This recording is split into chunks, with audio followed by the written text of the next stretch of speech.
बहन जी नमस्कार। नमस्कार जी, सत साहेब। क्या नाम है आपका? उर्मिला कंवर। कहाँ से हैं आप? गांव छपरोली, डाक नसपत्थू, जिला सोलन, हिमाचल प्रदेश। संत रामपाल जी महाराज से नाम दीक्षा कब लिया आपने? वैसे तो हमने 2008 में 22 जुलाई 2008 में ले ली, लेकिन किसी कारण की वजह से हम उनसे जो नियम वगैरह थे से वो ठीक तरह से नहीं कर पाए, इसलिए हम 2012 में दोबारा परमात्मा से संत रामपाल जी महाराज से जुड़े। फिर आप संत रामपाल जी महाराज की शरण में कैसे आए? भगत जी ने, मेरे पति, जो कि परमात्मा की शरण में जाने के बाद हमारे यहाँ ऐसे भगत जी पति को बोलते हैं, उन्होंने पंजाब केसरी में परमात्मा संत रामपाल जी महाराज का वो लेख पढ़ा, और फिर लेख पढ़ने के बाद उसमें दिया हुआ था कि अधिक जानकारी के लिए जो भी अपने परमात्मा से ज्ञान प्राप्त करने के लिए आप किताबें मंगाए। उन्होंने किताबें वगैरह मंगवाई, फिर उसको पढ़ा, ज्ञान समझा, फिर हमारे को भी बोला कि आप लोग भी ऐसे चलो, ऐसे ऐसे परमात्मा आए हुए और संत रामपाल जी महाराज ऐसे ऐसे ज्ञान देते। और फिर परमात्मा की शरण में हम। आपका संत रामपाल जी महाराज पर पूरा विश्वास है। आपकी जो श्रद्धा है संत रामपाल जी महाराज जी में, उसका कारण क्या है? आखिर आपकी श्रद्धा, आपकी आस्था संत रामपाल जी महाराज में क्यों है? परमात्मा संत रामपाल जी महाराज में हमारी आस्था इसलिए है कि परमात्मा एक तो हमारे सारे कष्ट हरे, और परमात्मा पूर्ण लाभ दे रहे और शास्त्र अनुकूल भक्ति दे रहे, सारे भी विश्व को एक करने की वो बताते हैं, और ज्ञान एक सा परमात्मा दे रहे। अभी आपने 3 बातें बताई। आपको आर्थिक लाभ हुए हैं, और आपने बताया कि संत रामपाल जी महाराज जी पूरे विश्व को एक कर रहे हैं, और आपने बताया कि आपको आध्यात्मिक लाभ हुए। इन तीनों लाभों को हम आपसे विस्तार से जानना चाहेंगे कि आपको क्या क्या लाभ हुए हैं संत रामपाल जी महाराज से नाम दीक्षा लेने के बाद, जिस कारण से संत रामपाल जी महाराज में आपकी आस्था बहुत दृढ़ है। पहले तो मैं थोड़ा विस्तार से बताना चाहूँगी कि संत रामपाल जी महाराज से जुड़ने से पहले हम मंदिर के पुजारी, मुख्य पुजारी रह चुके हैं। माता काली के पुजारी, और जी रजिस्टर कमेटी थी वहाँ की, काफ़ी लोग वगैरह आते थे। और फिर मैं वहाँ की पुजारी थी, जैसे शरीर में छाया वगैरह आते हैं हमारे हिमाचल में। मैं जैसे हमारे यहाँ संक्रांति होती है, उस महीने में जो भी जेठा संडे आता है उसको जेठा बोलते हैं, फिर उसमें प्रेषण वगैरह लगाते थे। संत रामपाल जी महाराज जी से जुड़ने से पहले की बातें, तो लोगों के प्रश्न वगैरह लगाना, परमात्मा कहते थे ना, अब के बाद में पता लगा ये तो कि भी हम अपना पुण्य दे रहे थे। तो उस टाइम तो हमें नहीं पता था कि पुण्य कैसे जाता था, लेकिन संत रामपाल जी महाराज की शरण में आने के बाद पता लगा कि ये पुण्य कैसे जा रहा था। फिर जैसे कि हम आसन पे बैठते थे, छाया आती थी, लोगों के दुख दूर हो रहे थे। और जी, मैं लोगों को कुछ भी उस टाइम बोल देती थी तो लोगों के काम पूरे होते थे। लेकिन उन भक्ति, इतनी भक्ति करते थे हम कि हमारी, वैसे तो हम जात से राजपूत है, लेकिन हमारा आचरण उस टाइम ऐसा था कि पंडितों से भी ज़्यादा हमें लोग वहाँ के आसपास पंडित जी बोलते थे। लेकिन मैं उस टाइम ये नहीं बता सकती हूँ कि भी मैं कितनी सेवा भक्ति करती थी। ऐसे उस टाइम तो मेरे को ऐसे लगता था कि माता मेरे अंग संग है, कुछ भी प्रश्न पूछो तो माता उस टाइम जवाब है। लोग कहते हैं कि मैं इसलिए हिमाचल वालों को ज़्यादातर ये बताना चाहती हूँ कि हिमाचल में देवी देवताओं को ज़्यादा मानते हैं। फिर कैसे अपनी भक्ति गवाते हैं हम लोग, ये अब पता चला है हमारे को संत रामपाल जी महाराज की शरण में आने के बाद। जैसे मैं लोगों का काम करती थी, वो तो ठीक होते थे, धीरे धीरे धीरे काफ़ी साल हो गए हमारे को, 20-25 साल पूजा पाठ करते, लोगों का काम करते हुए लोग तो ठीक हो रहे, खुद में अंदर अंदर बीक होती जा रही थी। मेरे को नहीं पता लग रहा कि मेरा पुण्य जा रहा था उस टाइम। तो हम लोग ऐसे, परमात्मा ने उस टाइम भी बोलते ना, गुरु जी के परमात्मा अंग संग रहते। उस टाइम तो हम नहीं समझते कि माता हमारा काम कर रही है, तो वही सब ठीक है। बहन जी, हमने आपसे प्रश्न किया कि संत रामपाल जी महाराज जी में जो आपकी आस्था है उसका कारण क्या है, लेकिन इसी दौरान आपने एक अचंभित करने वाली बात बताई कि आप खुद एक मंदिर के पुजारी रह चुके हैं, आपके पति और आप लोग जो भी आशीर्वाद जिन लोगों को देते थे उनको लाभ होते, जैसे वो कोई भी बीमारी हो या उनका जो भी प्रश्न होता था उनका आप जवाब देते थे।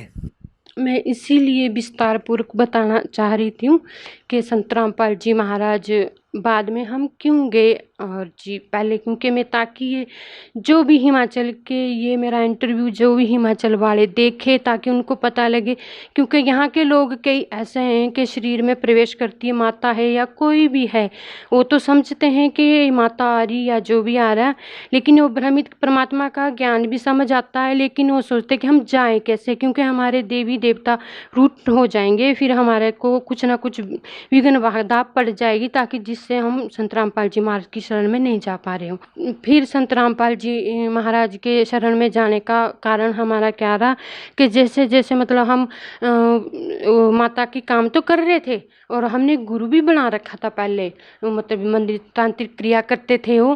फिर वो मतलब हमारे को दुर्गा सप्तशती में मंत्र है और मैं मेरे को याद भी नहीं है इस टाइम तो पूरा कि वो मंत्र मतलब पूरा क्या है। फिर 3-4 मंत्र जैसे हमने 108 करने होते हो वो दिया थे, वो भी मैंने किए पूरे भक्तिभाव, इतनी भक्ति करती थी कि हमारे आसपास के लोगों को सबको पता है कि हम कितनी भक्ति करते थे, कि हमारी जैसी भक्ति वहाँ के अब तक भी लोग बोलते कि नहीं कर पाएंगे, फिर भी आप वहाँ चले। फिर मतलब जैसे कि हम वहाँ मतलब काम वगैरह करते फिर बाद में ऐसे कि वहाँ जो भी प्रॉब्लम होने लगी हमारे मंदिर में, फिर इन्होंने मेरे भगत जी ने कहा कि चलो हम संत रामपाल जी महाराज के शरण में। बहन जी, जैसा कि आपने बताया कि आप ब्रह्मा विष्णु महेश की भक्ति करते थे, आपने कहा कि बहुत ज़्यादा करते थे। निश्चित ही आप बहुत ज़्यादा भक्ति करते रहे होंगे क्योंकि आप मंदिर के पुजारी रहे हैं। आप लोग जितनी भक्ति हम नहीं कर सकते, और दूसरी तरफ आप ये भी कह रहे हैं कि आप लोग जो लोगों को आशीर्वाद देते थे उनसे उनको लाभ भी होते थे। इतनी भक्ति आप कर रहे थे, लोगों को आशीर्वाद दे रहे थे, लोगों को आराम हो रहा था, लेकिन आप लोग दुविधा में फंसते जा रहे थे। आप लोगों को परेशानियां घेरती जा रही थी। इसका क्या कारण है और वो परेशानियां कैसे खत्म हुई?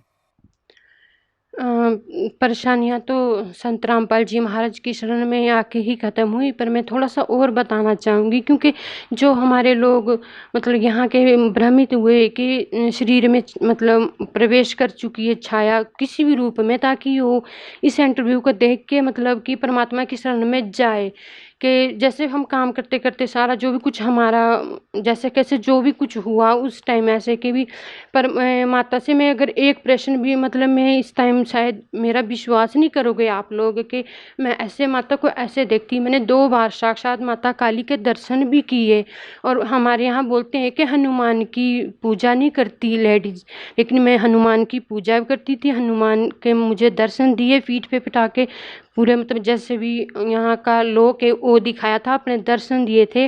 तो मतलब इसमें ये विस्तार से तब बताना चाहती हूँ कि ताकि लोगों को ये समझ आए कि जब हम जैसे लोग इतनी भक्ति करते थे फिर भी कैसे दुखी होते हैं कि अपना पुण्य गंवाते हैं।